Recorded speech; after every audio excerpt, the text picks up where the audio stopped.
Okay, so today we're diving into something truly spectacular. We're talking Dussehra. Mm, And, just imagine for a second like a night sky lit up by these just towering, intense flames. right. It's more than just a festival, it's an experience, and we're going to break down why. Yeah. We found this really interesting article from Jugger in English that gets into the nitty-gritty of Dussehra 2024, especially something called, have you heard of this, Ravan Dahan? Oh, absolutely. Ravan Dahan is fascinating. It's really at the heart of the Dussehra celebration. Yeah, and this article talks about auspicious timings and rituals, the whole 9 yards, and we really wanted to unpack that. Yeah, and what I find so interesting is how Dussehra, it's not just a one-day thing. Oh, absolutely not. This year, Dussehra is on October 12th, which is the 10th day of Ashwin's waxing moon phase. Okay. And that's important because it's actually the culmination of this 9-day festival called Navratri. So it's like the grand finale. Yeah, exactly. Yeah, it's like the grand finale. So for those who maybe aren't as familiar with Dussehra, what's like the core concept? What's it all about? So, at its heart, Dussehra celebrates good overcoming evil. And this is symbolized through the story of Lord Rama's victory over the demon king, Ravana.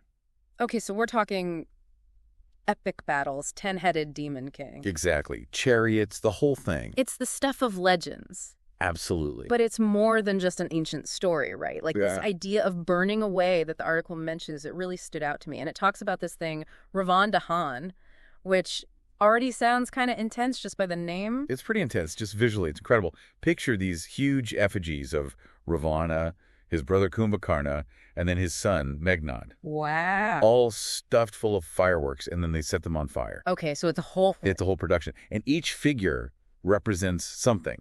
A different type of evil. Oh, so there's meaning behind each one. Oh, absolutely. Like Ravana, for instance, he embodies ego and lust. Okay. Kumbhakarna embodies laziness and ignorance. Got it. And then you've got Meghnad embodying cruelty and arrogance. Oh, wow. So it's not just setting things on fire for the visual of it. There's a deeper meaning there. Exactly. You're burning away those negative aspects. It's symbolic.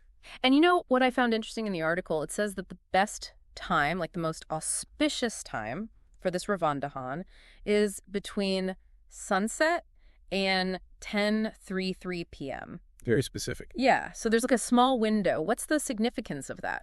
It's a small window, Mm-hmm. but there's huge significance in that timing. It's about seizing that exact moment to burn away the negative, within yourself and in the world around you. It's a powerful visual reminder then that we all have some inner work to do. Yes, exactly.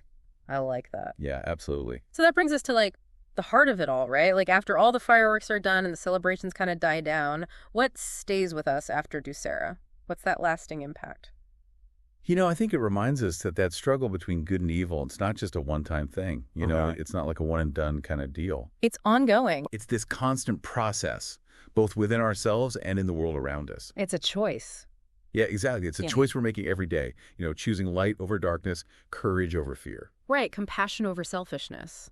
Exactly. It's not about reaching this perfect goodness, but it's that constant striving. Yeah, and I think Dussehra is this really powerful reminder to sort of turn inward and confront those aspects of ourselves that maybe we're not so proud of. Our shadows. Exactly. And then recommit to those qualities that'll actually make a difference, that'll bring more positivity. Right. It's about taking that responsibility. Yeah, absolutely. We're not just observing this battle between good and evil, but we have an active role to play. Exactly. And thinking back to what we were talking about earlier with Navratri, that 9-day festival. Right, like the lead up, the pregame show to the main event. Exactly. It's all connected. And Navratri is actually dedicated to the divine feminine. How interesting. So we've got this really cool interplay here, masculine and feminine energies. Absolutely. And each day celebrates a different aspect of the goddess. Wow. Her strength, her compassion, her wisdom, her protection.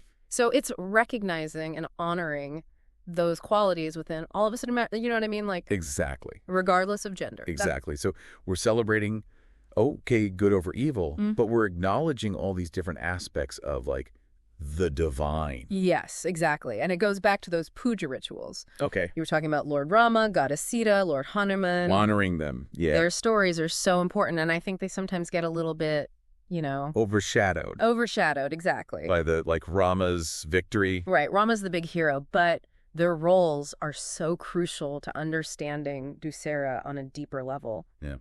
Tell me more about that, yeah. Well, Siora Seta's story, I mean, talk about resilience. Oh, yeah. Talk about courage.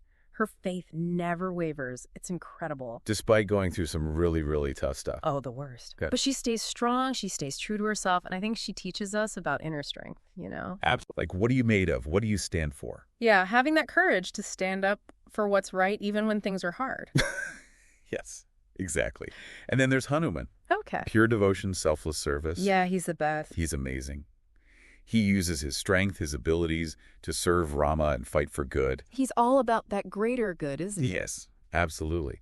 So Dussehra is not just about Rama's victory. It's about embracing those qualities of Sita and Hanuman within ourselves. Yeah.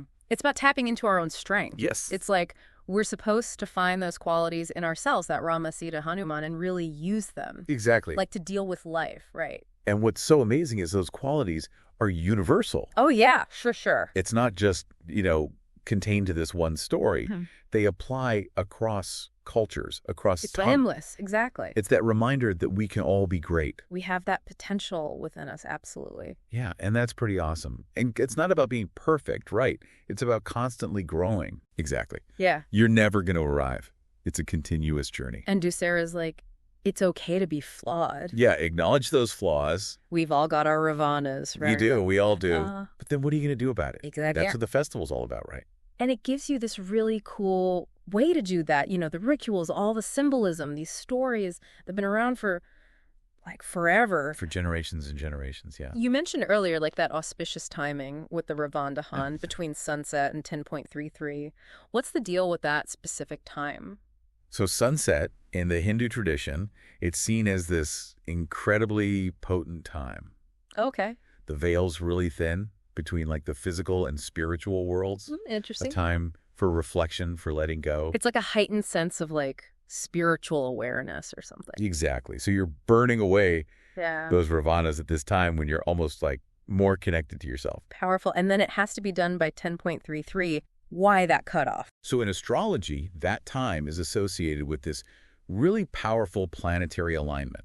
Okay. And that alignment is all about overcoming obstacles, achieving victory. So it's about more than just like us individually. There's this whole like universe thing happening too. Yeah. You're tapping into something bigger. Whoa, that's wild. I gotta say, I'm really feeling inspired right now. Me too. Dussehra does that, Yeah, it's a celebration, it's reflective, and it really makes you think about what you're capable of. Absolutely. So as we wrap up this deep dive on Dussehra, what's the one thing you hope people listening will remember? Dussehra is a celebration of hope.